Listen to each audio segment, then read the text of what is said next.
Hello, in today's video, I'll be talking about how we could migrate from CyberArk PSM standing privileges to using SIA zero standing privilege.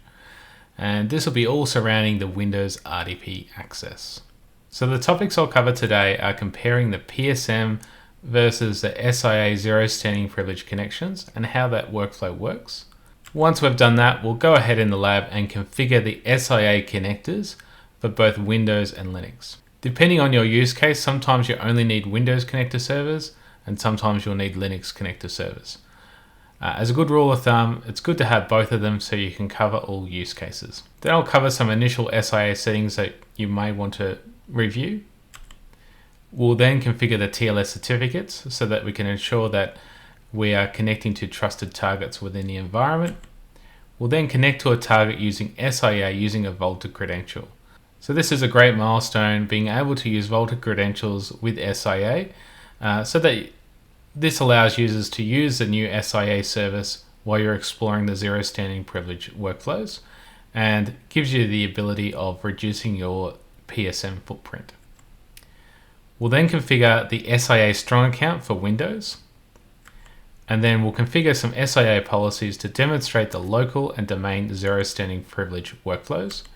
And then we'll go ahead and test those policies. First, I'd like to talk about how a PSM session traditionally works before I go and talk about how the SIA zero standing privilege workflow works. So for a PSM session, you'll traditionally have a privilege account in Active Directory. So that could be a member of server admins or domain admins. And then the credentials for that account are stored in the vault. So when a user wants to use that privilege account and connect to a target, they'll authenticate to Privilege Cloud. That will download the RDP file to the end user. The end user will open up that RDP file. That will be pointing at the load balancer. The load balancer will then pass that connection onto the PSM service. The PSM service will then go and grab the credentials from the vault for the user. And then once it's got those credentials, it will make a new RDP session to the target. So the end result here is the user has an RDP session flowing through the load balancer and the PSM server to the target, and they can get on with their work. At the conclusion of the session, the privilege account here still remains intact. What we can do to lower the risk of this account is have the CPM rotate this password. This is done by using the enforce one-time password feature. But this may not rotate the passwords straight away, so there's improvements that we can make here. And now let's discuss how SIA ZSP sessions work. So this will be the lab environment, and we'll be deploying the SIA connector on the 2 Windows connectors and 2 Linux connectors. Technically for today's discussion, we don't need the Linux connectors, but depending on your use case will depend on what type of connectors you need. So as a good rule of thumb, you should have both a Windows connector and a Linux connector installed with SIA. So when a user wants to connect to a target in the environment, the user will authenticate to the SIA service. They'll press connect on the target they want to connect to. This will download an RDP file to the user. The RDP file will be pointing at the SIA service. One key thing to note here is this runs on port 443.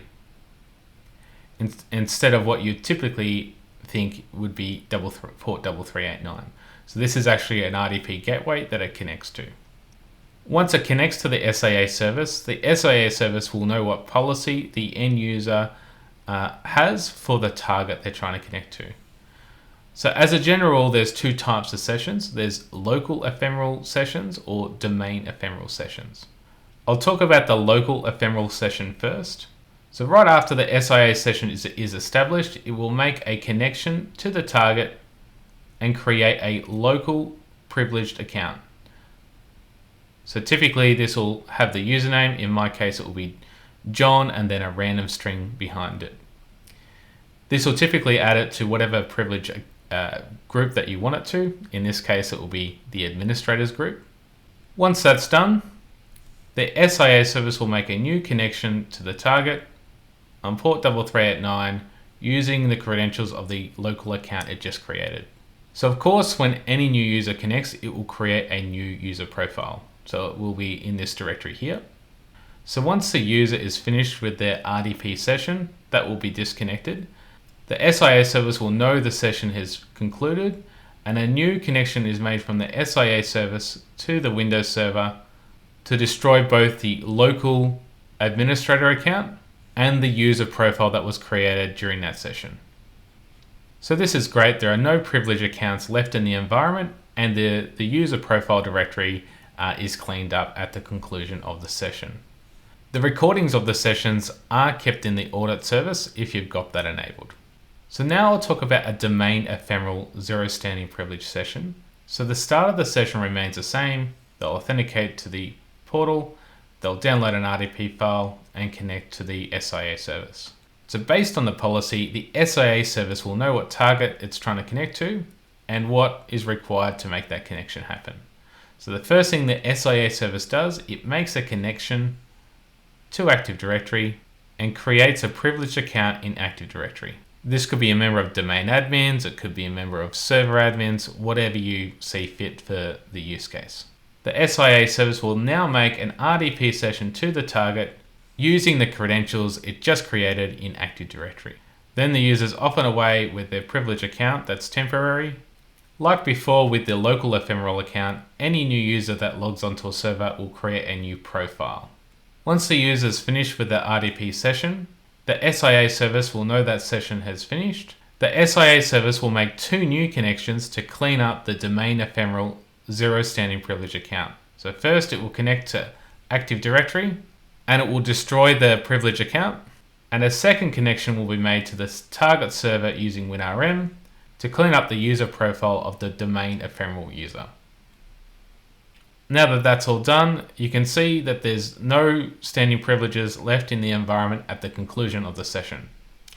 So next, I'll switch to the lab and show you how we can set this up. I've logged onto the platform as John. John currently has a vaulted account here that has standing access. Our goal today is to convert this from standing access to zero standing privilege. I'll just demonstrate how that looks today. I'll press the connect button here and we'll connect to a target.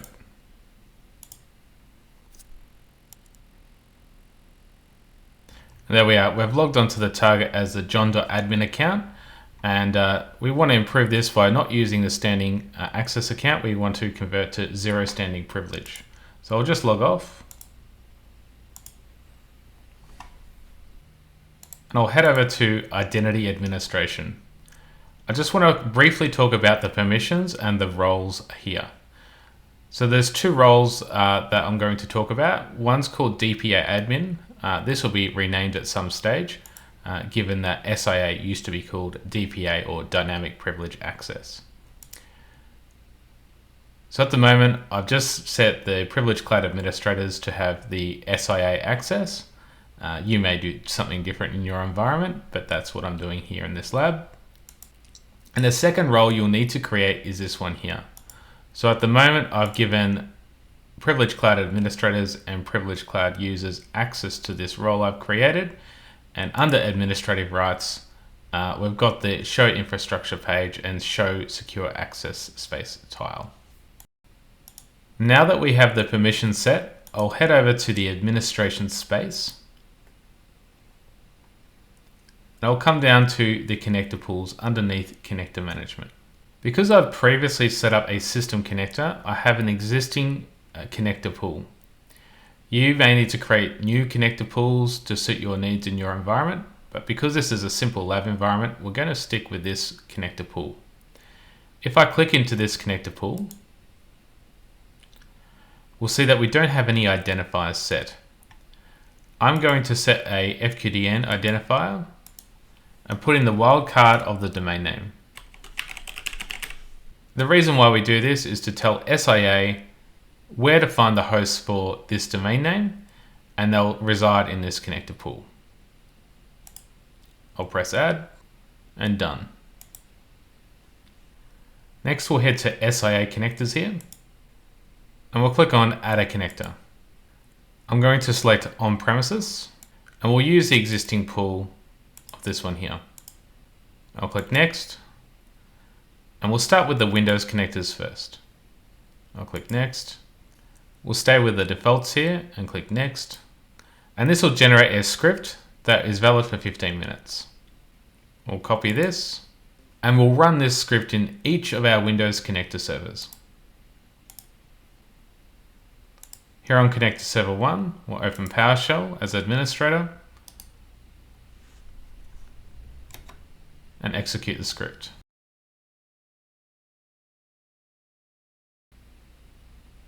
I'll switch to connector server 2 and we'll execute the same script again.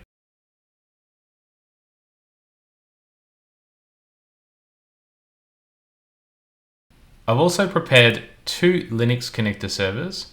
They're not critical for the use case I'm demonstrating today, but they'll be needed in a future video. So I'll press Add a Connector again. We'll select On Premises and we'll select our existing pool. We'll hit Next. We'll leave it as Linux here. We'll leave the defaults again. We'll copy the script. We'll head over to our 2 Linux servers. So on SIA 1, we'll paste the script in. That's done. I'll head over to the second server. We'll paste the script in again.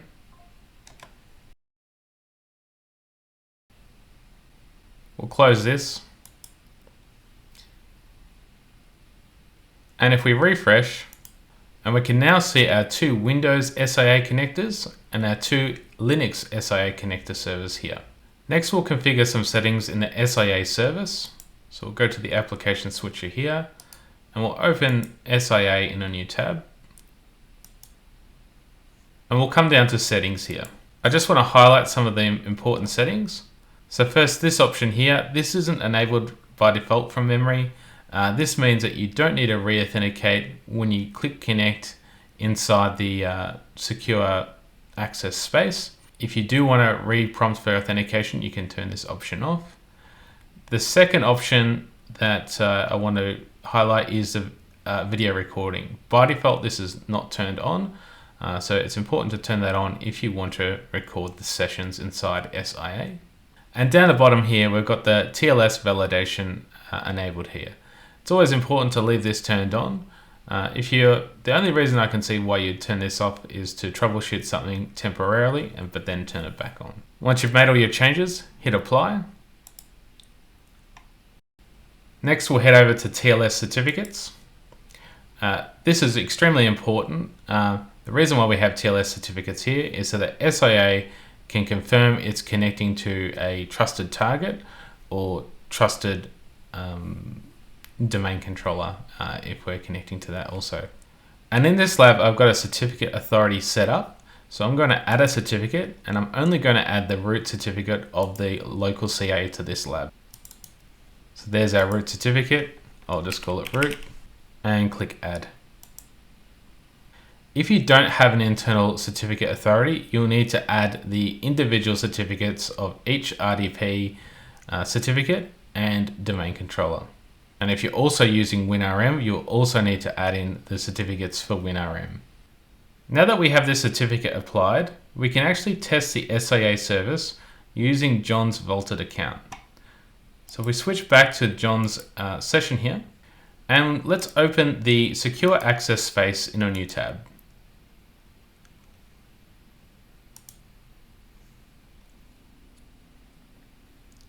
We can come over here and press connect.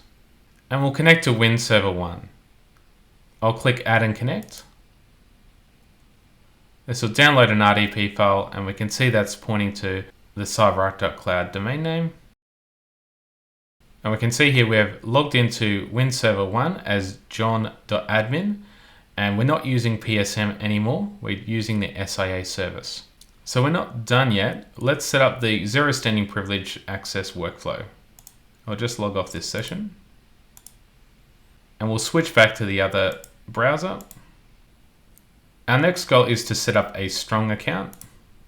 A strong account is an account that has the ability to create local ephemeral users on target servers or create users in Active Directory and apply them to the appropriate groups to then connect to their targets.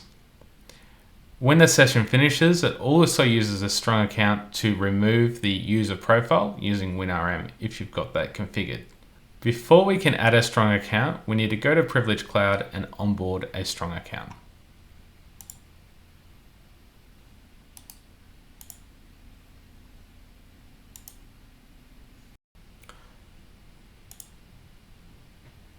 The first thing we'll do is come down to Policies, then Safes.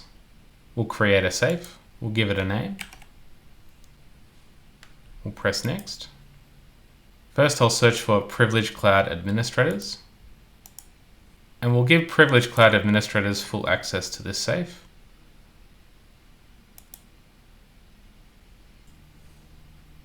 We'll go to Members here, and we'll add a member. And we'll search for DPA. And we'll add this role here, the DPA RDP Privileged Cloud Secrets Access. It's likely this name will get changed in future, but this is the name it is today. I'll click Next. And it needs the ability to list, use, and retrieve the account. You may also want to come down to Workflow and select Access Safe without confirmation, just in case you've got the dual control features on. I'll click Add.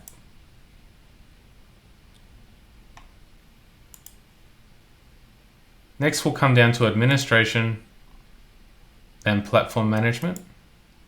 We'll expand out Windows, and I'm going to duplicate this existing platform that we use for the PSM admin accounts. So we'll come over here and hit Duplicate. And we'll give this a new name, and I'll give it a description, and I'll click Create.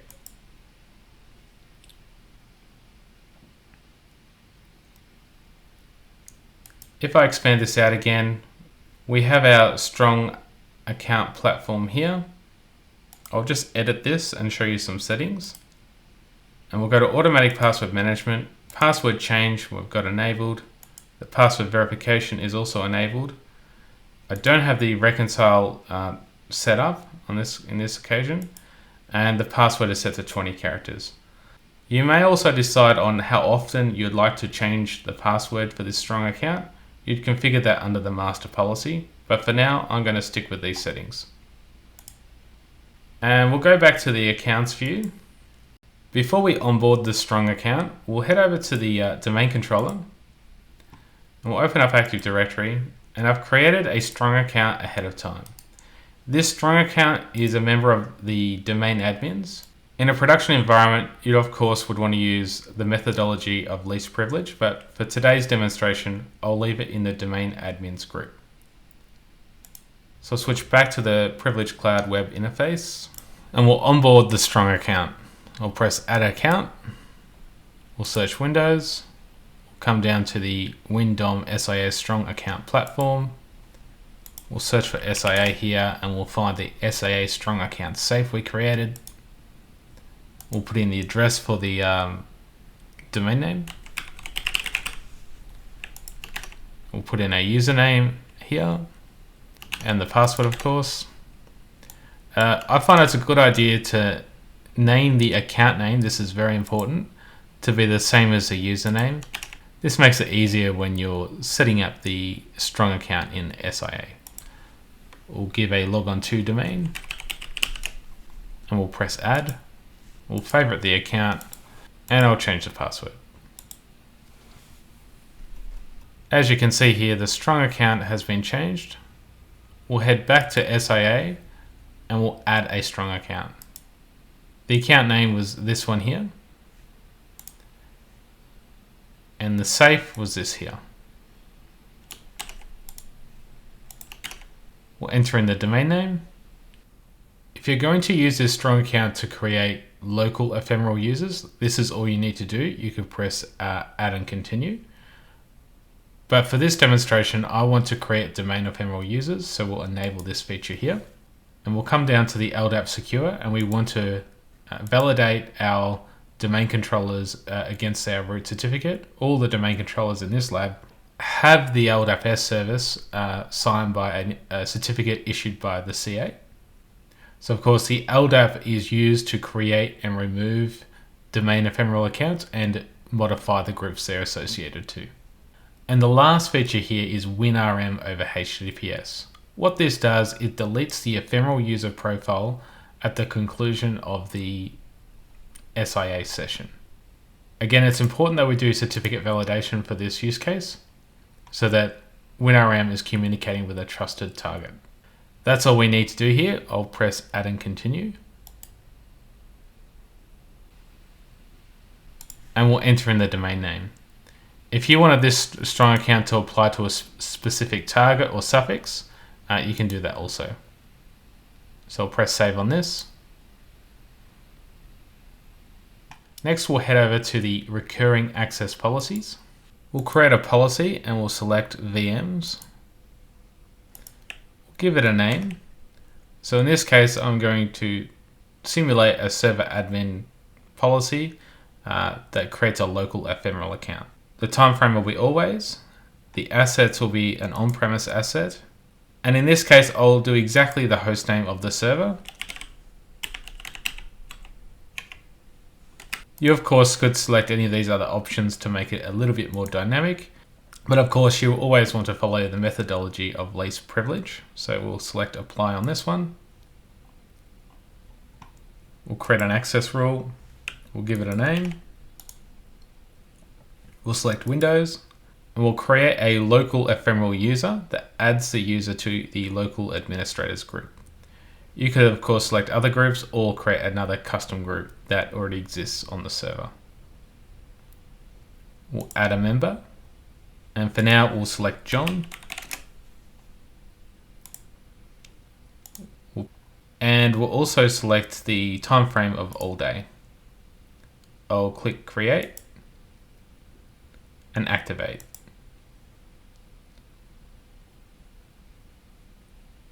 I'll switch over to John's session, and I'm going to make 2 sessions.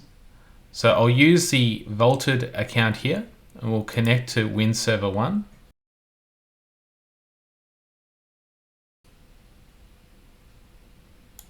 And I'll open up the C drive and then users. Let's put this down here so you can see what's going on. And we'll minimize this RDP session. And what we'll do next is we'll add a target here. And we'll select the host name of Win Server 1. And we'll add the target just for now. And so we'll have 2 targets with the same name here. So this one here is a vaulted credential that we just connected with. And this one here will be using 0 standing privilege. So based on the policy, this should create a local administrator for John and connect accordingly. So we'll press connect.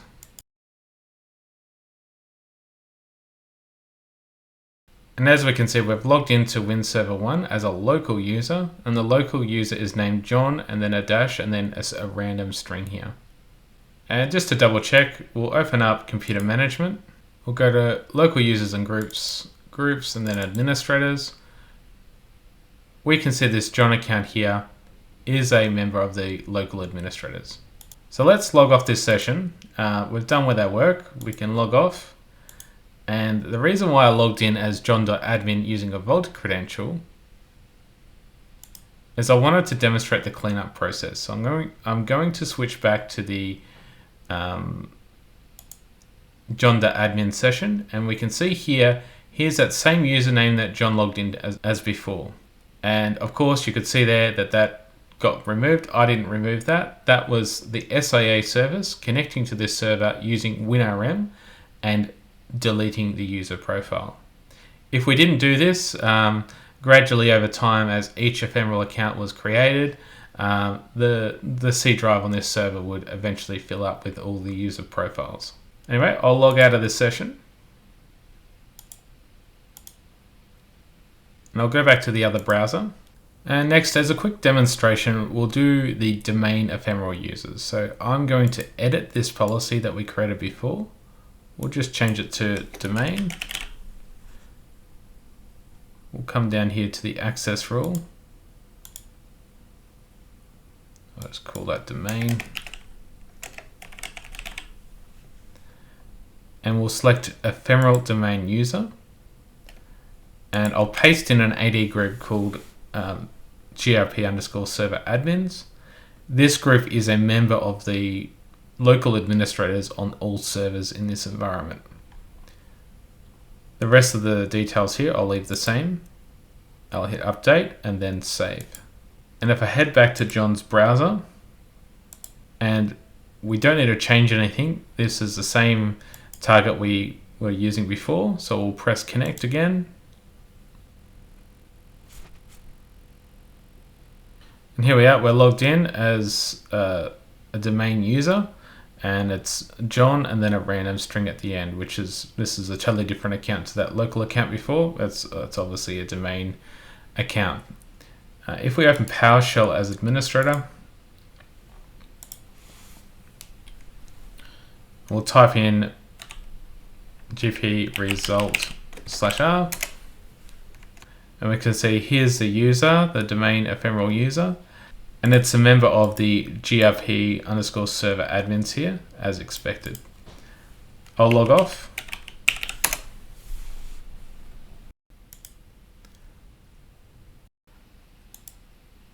Once you've configured all your policies to suit your use cases for your environment, you could then prevent your users like John from using their vaulted standing access account to ensure they're always using the zero standing privilege accounts via the Secure Access portal.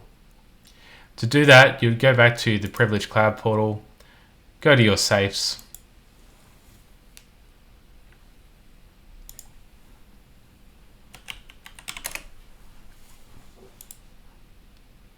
find the safe for the end user. It could be an end user or a shared safe, and then go to the user there and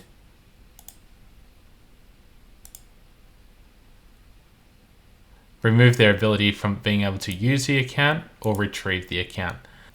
This would mean the only way they can access targets is using the zero standing privilege access via the Secure Access portal. Once you remove these permissions and you save this, the only way John would be able to access the targets is via the zero standing privilege workflow by clicking on the connect button here. And I'll finish the video here. I hope this has given you some great insights into how organizations can convert from using PSM to SIA and leverage zero standing privilege for access to their infrastructure. Thank you for watching, and I'll see you on the next one.